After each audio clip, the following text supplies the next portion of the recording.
बिस्मिल्लाहिर्रहमानिर्रहीम। अस्सलामुअलैकुम प्यारे व्यूअर्स, अल्लाह के फ़ज़ल व करम से मैं ठीक ठाक हूँ और उम्मीद करता हूँ कि आप सब खैर व आफ़ियत से खुशबाश होंगे। आज फिर एक मालूमाती वीडियो लेकर हाज़िर हुआ हूँ। अमेरिका इसराइल से ईरान काबू नहीं हो रहा, एटम बम वाला पाकिस्तान कितना ख़तरनाक है, इंडिया मीडिया में हलचल मच गई। तो आइए सुनते हैं उन्हीं की ज़बानी। नाज़रीन, वीडियो पर जाने से पहले आपको बताता चलूं कि मेरा नाम है असलम परवेज़ और आप देख रहे हैं परवेज़ वॉइस यूट्यूब चैनल। अगर आप हमारे चैनल पर पहली दफ़ा आए हैं तो परवेज़ वॉइस यूट्यूब चैनल को सब्सक्राइब करते जाएं और बेल आइकन को दबाते जाएं ताकि हमारी हर आने वाली वीडियो आप तक पहुंच सके। तो आइए चलते हैं वीडियो की तरफ। आखिर ईरान से इतनी दुश्मनी परमाणु कार्यक्रमों को लेकर क्यों है और पाकिस्तान पर इतनी मेहरबानी क्यों दिखाई जा रही है? बिल्कुल। तो एक बात बताइए कि जिस देश के पास परमाणु हथियार हो और जिस देश के पास इंटरकंटिनेंटल बैलिस्टिक मिसाइल हो, पहले उस पर बैन लगना चाहिए या उस पर लगना चाहिए जिसके पास मिसाइल अमेरिका तक पहुंचने लायक भी नहीं है? और अमेरिका ईरान पर इसलिए वार कर रहा है क्योंकि वो परमाणु कार्यक्रमों को आगे बढ़ा रहा है, अमेरिका की बात नहीं मान रहा, नहीं झुक रहा, इसलिए डोनाल्ड ट्रंप लगातार ईरान को तबाह करने पर जुटे हुए हैं।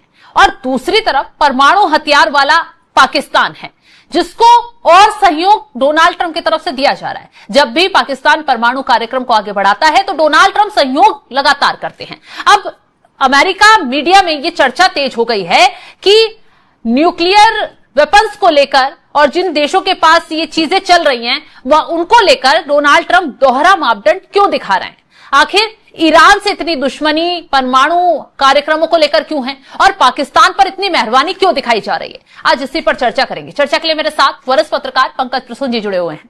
सर, पाकिस्तान परमाणु हथियारों के विस्तार को लेकर कोई भी कार्यक्रम करता है, डोनाल्ड ट्रंप की तरफ से कहा जा रहा है कि सहयोग दिया जाता है, लेकिन ईरान में तबाही इसलिए मचाई हुई है क्योंकि वो परमाणु कार्यक्रम अपना रोक नहीं रहा, डोनाल्ड ट्रंप की बातों को नहीं मान रहा। आखिर ये दोहरा मापदंड क्यों? दोनों इस्लामिक देश हैं। ये चर्चा हम नहीं कर रहे हैं, ये अमेरिकन मीडिया में चर्चा हो रही है। अमेरिका का सबसे बड़ा खतरा क्या है? वहां की सरकार कहती है कि नहीं, कि इस्लामिस्ट के, रेडिकल इस्लामिस्ट के हाथ में परमाणु हथियार नहीं आने चाहिए, यही खतरा है ना। और इसी वजह से वो ईरान के खिलाफ युद्ध छेड़े हुए कि हम किसी भी इस्लामिक जो कि रेडिकलाइज्ड हो उसके हाथ में परमाणु हथियार नहीं रहने दे सकते। फिर इसी बात को लेकर लड़ाई है, यही बात है। और क्या कह रहा है अमेरिकन मीडिया, मैं लाइन पढ़ रहा हूं हुबहू। Both are Islamic republic, Iran Pakistan, both are authoritarian in structure, दोनों का एक ऐसा है तमाशा टाइप का है, जो कहेगा वही करेगा, डेमोक्रेसी दोनों में नहीं है, ठीक है। Both have links with transnational terror group, दोनों अपने अपने तरीके के टेरर ग्रुप को एक्सपोर्ट करते हैं। जैसे अगर ईरान हमास को, हिजबुल्लाह को, हुती को करता है तो पाकिस्तान भी बहुत सारे लोगों को करता है एक्सपोर्ट, लश्कर, हिजबुल, ये सब ठीक है। और दोनों के बारे में अमेरिकन रिपोर्ट कहता है कि अमेरिका के लिए खतरा है, पाकिस्तान के बारे में भी कहता है। अभी तुलसी गबार्ड ने एक जो रिपोर्ट पेश की उसमें उन्होंने क्या कहा कि पाकिस्तान ऐसा इंटरकंटिनेंटल बैलिस्टिक मिसाइल बनाने की कोशिश कर रहा है जिसकी मार की जद में अमेरिका भी रहेगा। वो उस कार्यक्रम पर रोक लगा दिया था, कंपनी पर रोक लगाया था अमेरिका की तरफ से। बिल्कुल। तो एक बात बताइए कि जिस देश के पास परमाणु हथियार हो और जिस देश के पास इंटरकंटिनेंटल बैलिस्टिक मिसाइल हो, पहले उस पर बैन लगना चाहिए या उस पर लगना चाहिए जिसके पास मिसाइल अमेरिका तक पहुंचने लायक भी नहीं है और जो सिर्फ अपना परमाणु कार्यक्रम अभी तो उसका पूरा भी नहीं हुआ, न्यूक्लियर बम वो सिर्फ इनरिच कर रहा है। पहले कौन प्रायोरिटी होना चाहिए? पाकिस्तान। तो फिर ऐसा है नहीं। ट्रंप मुनीर को क्या बोलते हैं? My favourite field marshal. और इसको लेके अमेरिकन मीडिया में बहुत तेज चर्चा है, क्या है? और बहुत बहस हो रही है। अब इसका जवाब मैं आपको बताता हूं। रॉथस्चाइल्ड जानते हैं कौन है? कौन है? वो लोग जिन्होंने इजराइल बनाया, जिन्होंने यहूदियों के लिए एक अलग देश बनाया।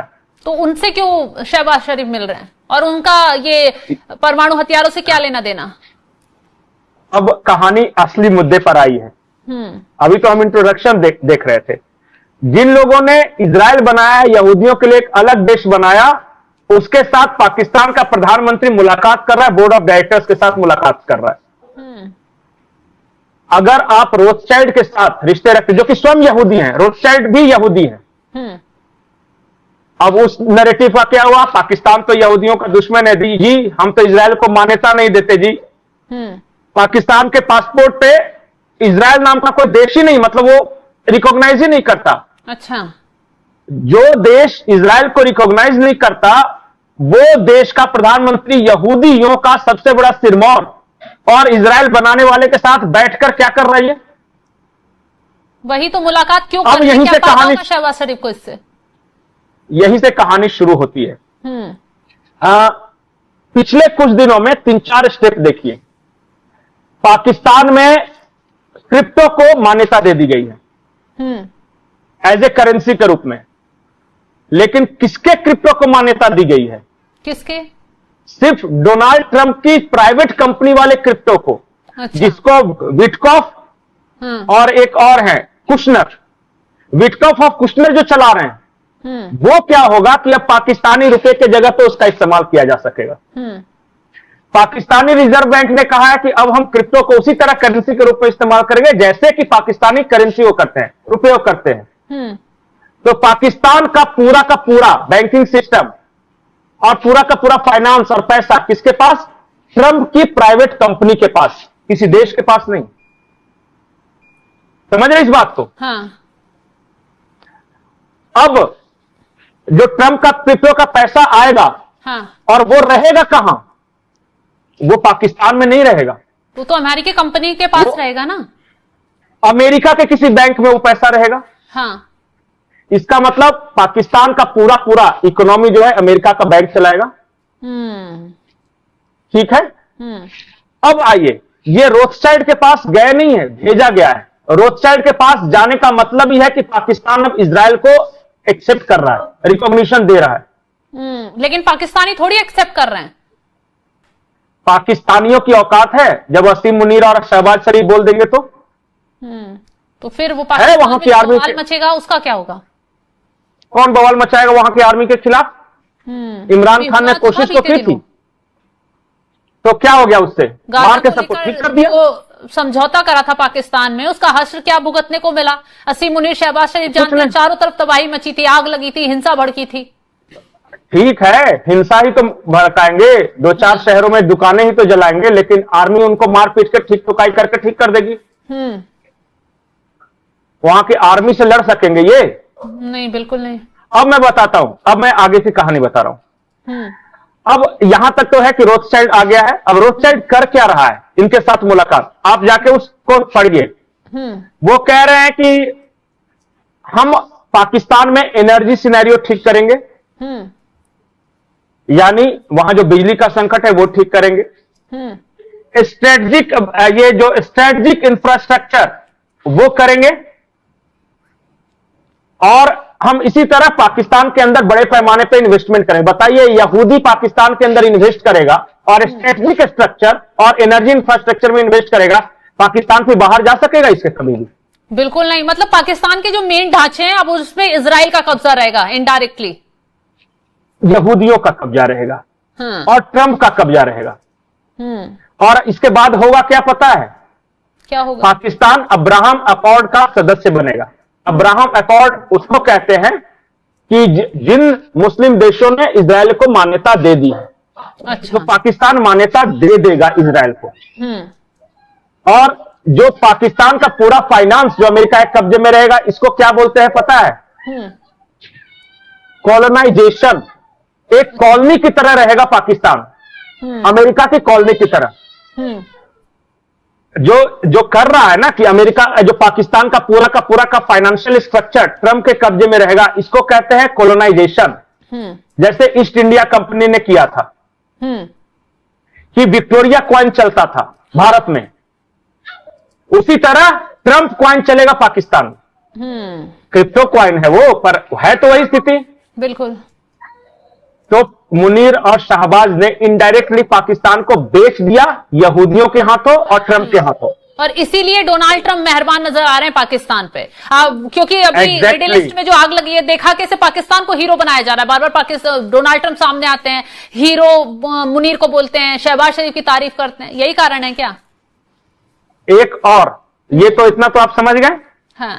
अभी जिन जिन देशों से कर्जा लिया है, जैसे यूएई ने क्या किया, कर्जे के बदले फौजी फाउंडेशन के शेयर्स खरीद लिए। फौजी फाउंडेशन क्या है पता है? क्या है? पाकिस्तानी आर्मी का जो बिजनेस स्ट्रक्चर है, जो कंपनी है जो कि पाकिस्तानी आर्मी चलाती है, उसका शेयर किसके पास है?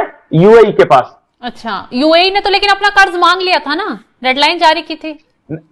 जैसे कि 6 बिलियन था, हाँ। 2-2 बिलियन करके मांग रहा है। तो पहले 2 बिलियन के शेयर खरीद लिए, मांग ही इसलिए रहा है, अभी फिर दबाव बना रहा है। हाँ। पैसे कहां से देगा? फिर से फौजी फाउंडेशन के और शेयर बेचो। हाँ। तो पाकिस्तानी आर्मी का जो इकोनॉमी है वो किसके हाथ में रहेगा? यूएई या सऊदी? ये तो बेचेंगे कोई गल्फ कंट्रीज को ही ना। ये यूएई सऊदी सब कौन है?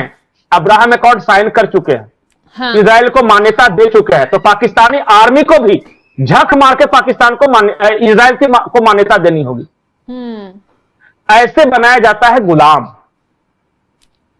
जो तरीका है वही है। और रॉथस्चाइल्ड जो आ रही है ना, ये इतनी बड़ी कंपनी है। देखिए वो ब्लैकस्टोन को भी दे सकता था, जो कि पूरी दुनिया को फाइनेंस करता है, लेकिन रॉथस्चाइल्ड का महत्व ही ऐसे है कि इसने इजराइल बनाया है। इसका ये अपना पेट कंट्री है वो, और तुम उसको मान्यता नहीं दोगे तो हम करेंगे क्या?